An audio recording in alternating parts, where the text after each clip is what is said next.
The current law is out of date because it promotes inequality, reinforces negative stereotypes, and is inconsistent with disability discrimination legislation for afterbirth. One of the most powerful spokespeople is the actress and Bridget Jones star Sally Phillips, already been mentioned tonight, who's argued powerfully that children like her 11-year-old son Ollie, not pictured here, who has Down syndrome, though, have as much right to live as everybody else. But of course, the present law also discriminates on the basis of age. We would be horrified if a woman could have her newborn daughter put down simply because she was the result of an unplanned pregnancy or posed an economic burden or was socially inconvenient. But the law allows exactly this for babies just a few weeks younger, 200,000 of them every year in Britain. And under the Abortion Act, over 8 million preborn babies have been terminated since 1967. 1 in every 5 pregnancies ends in abortion, and 1 in every 3 British women will have an abortion. 8 million British citizens who were never given the chance to live. And this year, the We Trust Women campaign was launched by pro-abortion activists aiming to decriminalise abortion even further, altogether. A new bill attempting to liberalise the law in Northern Ireland, I've just learnt today, is about to be lodged in the next few days. And there are similar moves already underway on the Isle of Man. Back in 2008, a whole host of amendments to the Human Fertilisation Embryology Bill were tabled in the Westminster Parliament. MPs were seeking to remove the 2-doctor provision, to allow nurse and home abortion, to allow abortion on demand up to 3 months gestation, and also to extend the 1967 Abortion Act to Northern Ireland. Thankfully, all these measures failed when the economic crisis struck, leading the Prime Minister Gordon Brown to cut time in debating abortion amendments in order to save the nation's banks. And they would have gone through otherwise. Extraordinary providence. Last year, 38% of all abortions were repeats. And 95 women in Britain had their 8th abortion or greater last year. 8th or greater. Evidence that abortion is simply being used as a form of birth control. Over 98% of British abortions have been carried out on mental health grounds, although according to a major systematic review published in 2011 here in the Academy of Royal Colleges, there's actually no medical evidence that continuing a pregnancy poses any greater risk to a mother's mental health than having an abortion. In fact, if anything, the opposite is true. And this means that 98% of all British abortions are technically illegal. So that the 500 doctors every day who put their signature to a statutory document ticking the mental health box are actually committing perjury. And yet the law is not upheld. The police do not investigate. The CPS does not prosecute. Courts do not bring convictions or sentence, and Parliament turns a blind eye. In fact, judges rule against those who attempt to apply the law. Ashlyn Hubert, who attempted to bring a private prosecution against 2 doctors who authorised abortion purely on grounds that the baby was a female, has been ordered to pay court costs of £47,000. People who maintain silent vigils outside abortion facilities or offer counselling to women with crisis pregnancies are threatened and intimidated and driven out of the public square. And sadly, the medical profession have colluded with this whole sorry state of affairs. Abortion is against the Hippocratic Oath. It's against the Declaration of Geneva, against the International Code of Medical Ethics. In 1947, the British Medical Association called abortion, quote unquote, the greatest crime. 1947. And yet now the Royal College of Obstetricians and Gynecologists calls abortion a basic healthcare need. And the British Medical Association is pushing to liberalise the law even further. Wait for next year's AGM. And meanwhile, the General Medical Council refuses to give up the names of 67 doctors who are known illegally to have pre-signed abortion authorisation forms without even seeing the women who would use them, and on many occasions before those women were even pregnant. In 1967, Britain was the first Western country outside Scandinavia to legalise abortion, and in so doing, this country paved the way for the legalisation of abortion throughout the English-speaking world, and had a profound influence on many other nations as well. Today, most authorities will quote 43 million abortions as the annual figure worldwide. 43 million. Now, this is an astounding number.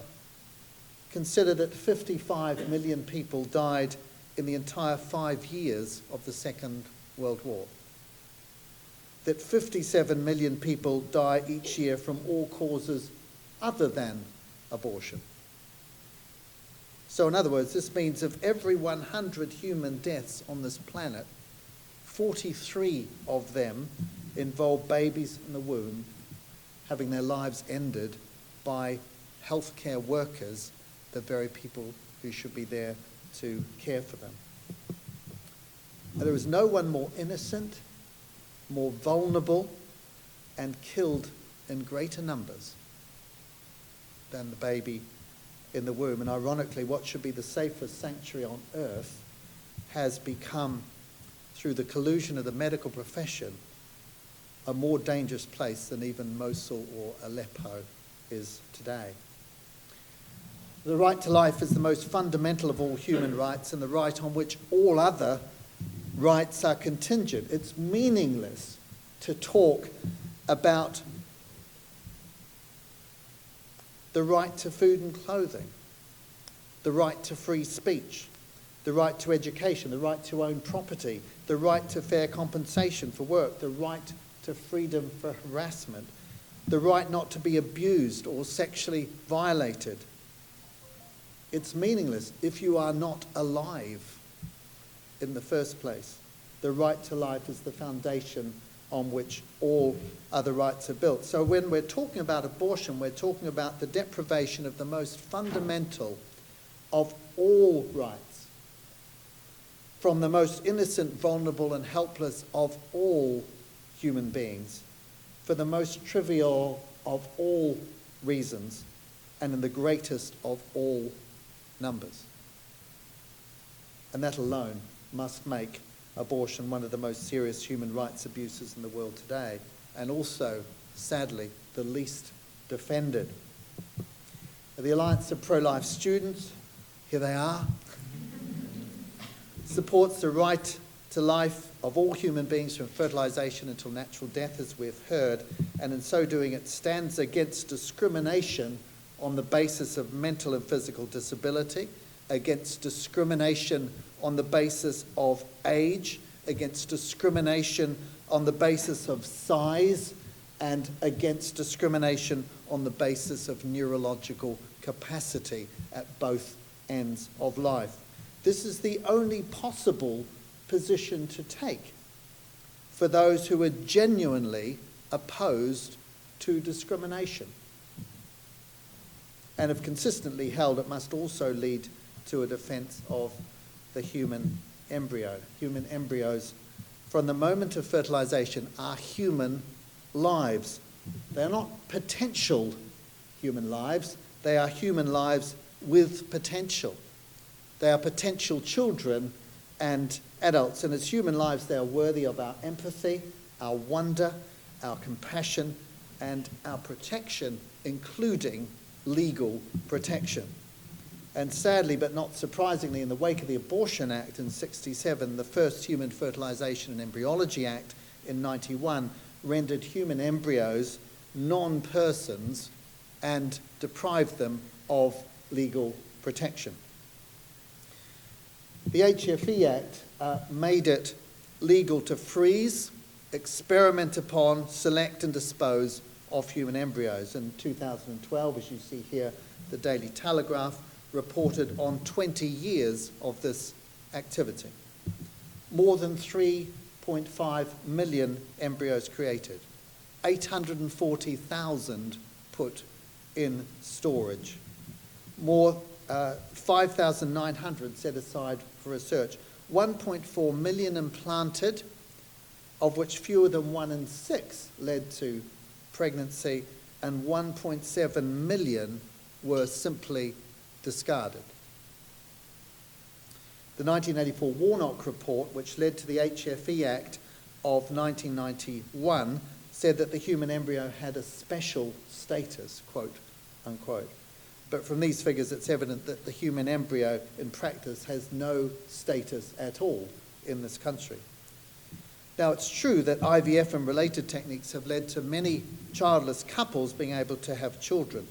But these figures demonstrate that a large proportion of embryos which have been created in British laboratories in the last 20 years are not even given a chance to live or to be implanted.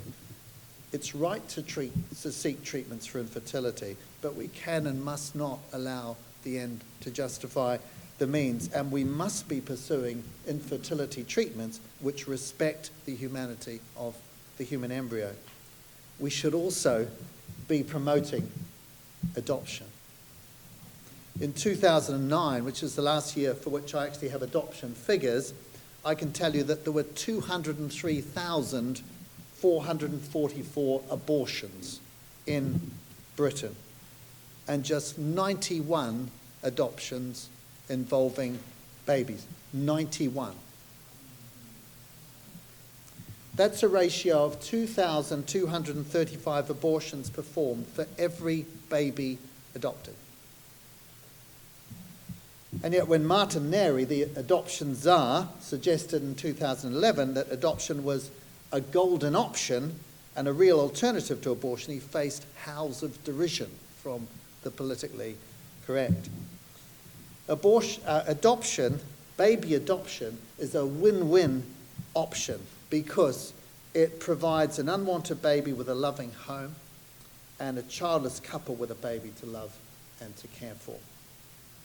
And we know that abortion kills babies, but it also hurts women. I first came face to face with this personally when I was training as a general surgeon in New Zealand, and it was an experience that really changed the course of my life in this whole issue. I was on acute call. This is not the girl, but I was asked to see a 14-year-old girl with abdominal pain. Her GP had wondered if she had appendicitis, but it was very clear on examining her that she did not need surgery. And I asked her if she had had any abortions or miscarriages, and she looked very uncomfortable and glanced awkwardly at her father, who was also in the cubicle. So I asked her again later when he wasn't there, and she burst into tears. It turned out that she'd become pregnant to her 15-year-old boyfriend, and her father had threatened her that if she did not have an abortion, he would take her boyfriend to court for carnal knowledge because she was under 16. So wanting to protect her boyfriend from prosecution at the hands of her own father, she reluctantly consented to an abortion. And then she then told me that she'd been plagued with guilt over the abortion ever since, that she was often tearful and breaking down in class, but she was unable to tell anybody about it. Whenever I think about the abortion, she said, I get this pain in my tummy that's brought me into hospital today. You're the first person that I've ever told, and I don't know what to do. And it was as I say, it was a life-changing experience for me. We hear a lot about choice from the pro-abortion lobby, but the reality for many women, like this poor girl I met, is that they feel they have no choice. They choose an abortion to protect often other people, parents, boyfriends, spouses, perhaps even someone who has abused them because they don't want to create a burden for others. And sometimes, as in this tragic case, they're threatened and are coerced to have an abortion which they didn't want. There are, of course, some wonderful initiatives in the UK and elsewhere offering support to pregnant women in crisis: food, money, emotional support, counselling, antenatal care. They're doing a fantastic job and they deserve our strongest support. But this young lady I met was the tip of a huge iceberg of women damaged by abortion. Many of them suffer from guilt and grief, but many also have physical complications, bleeding, infections, mental health problems. There are over 70 scientific studies now which show a link between abortion and premature birth in subsequent pregnancies, a major contributor to prematurity and all its attendant problems in this country. And there's an ongoing debate too about the link between abortion and breast cancer. The jury is still out. But I can tell you that of the 3 major scientific meta-analyses that have been published, studies of studies, 2 of the 3 support the link. Abortion kills babies and it hurts women, and it's also driven by powerful commercial interests. 68% of abortions now are carried out by independent facilities like BPAS and Mary Stopes, but are fully funded by the British taxpayer in an era of shrinking budgets when many health services are under pressure. And abortion also has huge demographic effects. We know that because of female feticide in China and India, there are now 160 million missing women in the world. This means that many men face no possibility of ever finding a female partner. And this alone has a huge but largely unpublicized effect in fueling sexual abuse, pornography, and also human trafficking. Abortion in Russia, where there were 1.2 abortions for every live birth, led to such a shortage of young people that Vladimir Putin sought to tighten the abortion laws and provide financial incentives to women to keep their babies. You see, he was worried. He hadn't had a pro-life conversion, but he was worried that there would not be enough people in the working population to support the growing number of elderly people. And in Japan, in 1950, 35% of people were under the age of 15, and 5%, just 5%, were over the age of 65. This is a healthy demographic which ensures that families are strong and that vulnerable people are well provided for. By 2050, on the right side here, the figures will be reversed.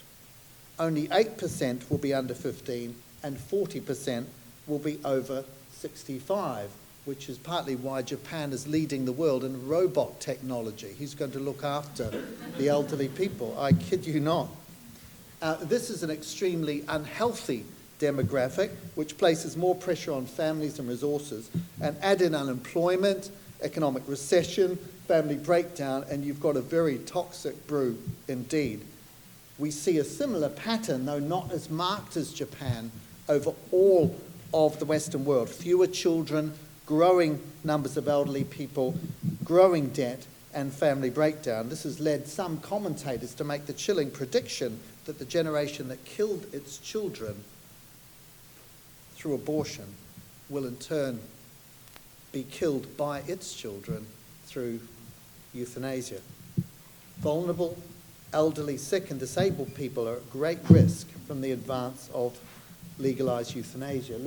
Euthanasia is now legal in Belgium, in Luxembourg, the Netherlands, and most recently Canada. Assisted suicide, euthanasia one step back, is legal in Switzerland and now in 5 US states, the latest being California, and it's said that what California does today, the world does tomorrow. The Democrat Party is working hand in glove with Compassion and Choices, the pro-assisted suicide pressure group our colleagues tell us across the Atlantic, to legalise assisted suicide in the US state by state, starting with the Democrat states, which they see as more vulnerable. When they capture enough states, they will go for a Supreme Court case to impose it everywhere, as happened exactly with the Roe versus Wade judgment on abortion in 1973. It was the Supreme Court judgment that legalised it in the US, and of course also the Obergefell judgment for same-sex marriage in 2014.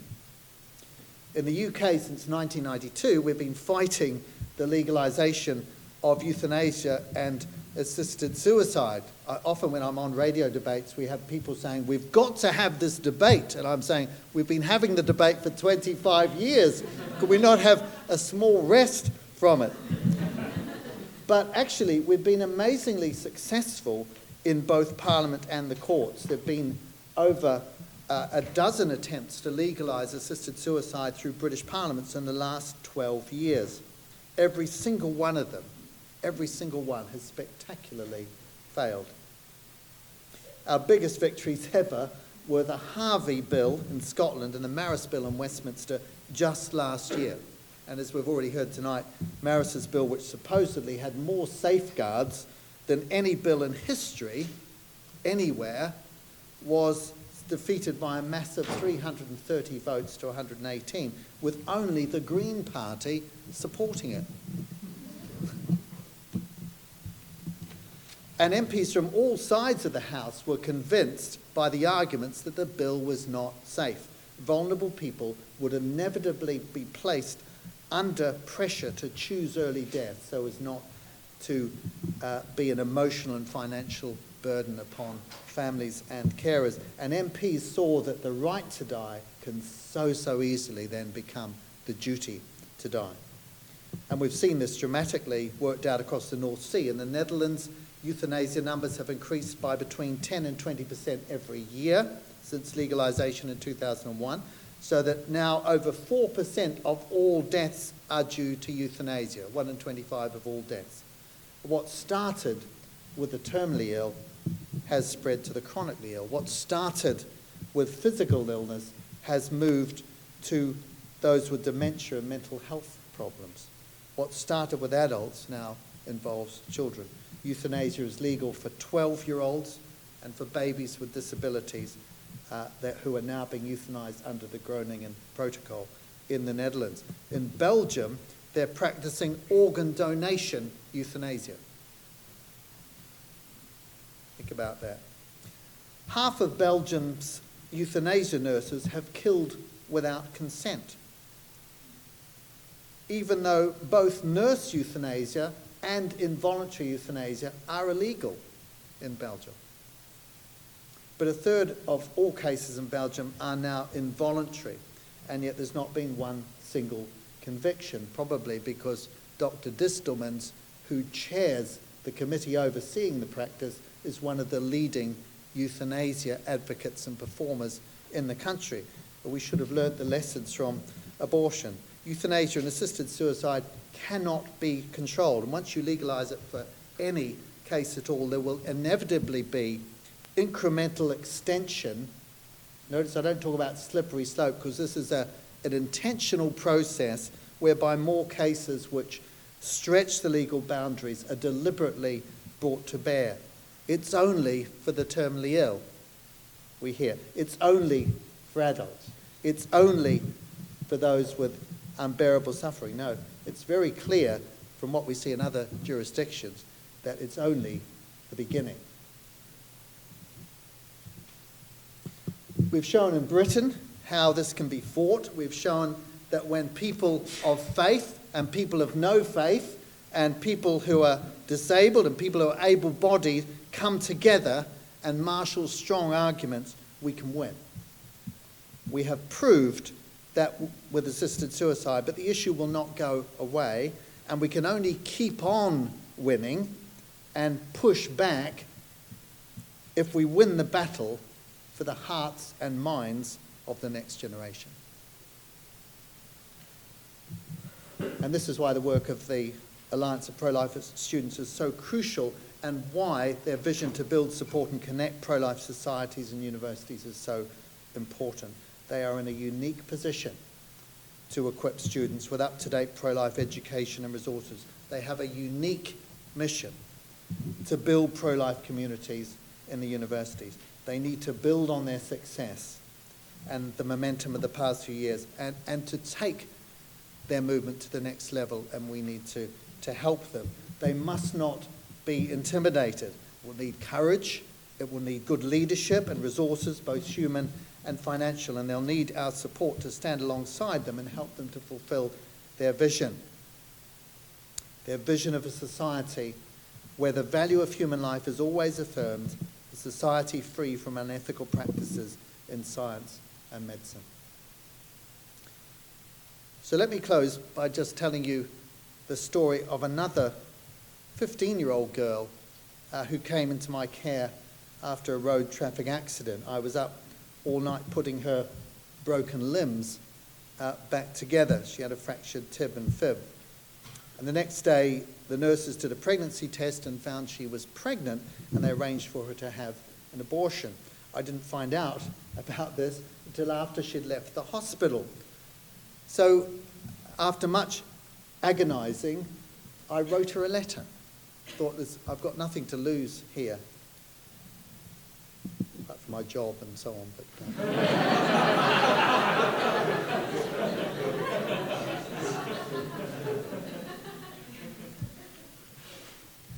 I told her I understood that she must feel desperate, but I urged her to think again. I said that abortion might seem like the only way out in a crisis pregnancy, but that it only exchanged one problem for a whole new set of problems. I said she had three choices: abortion, adoption, or keeping the baby. And that whichever choice she made, it was going to change her life forever. I offered to help her in any way I could. She came back to the fracture clinic 6 weeks later, and whilst I was reviewing the x-rays to see how well her leg had healed, she was on the edge of her chair wanting to tell me something, and eventually she couldn't hold it back any longer, and she blurted it out. I'm keeping the baby, she said.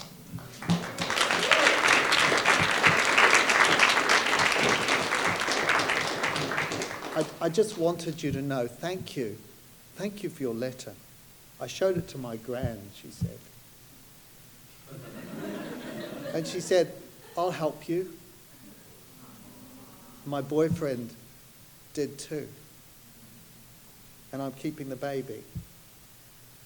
You know, 2 years later, I received a card in the post. When I opened it out, fell the picture of a little boy. And there was a note which said, "You probably don't remember me."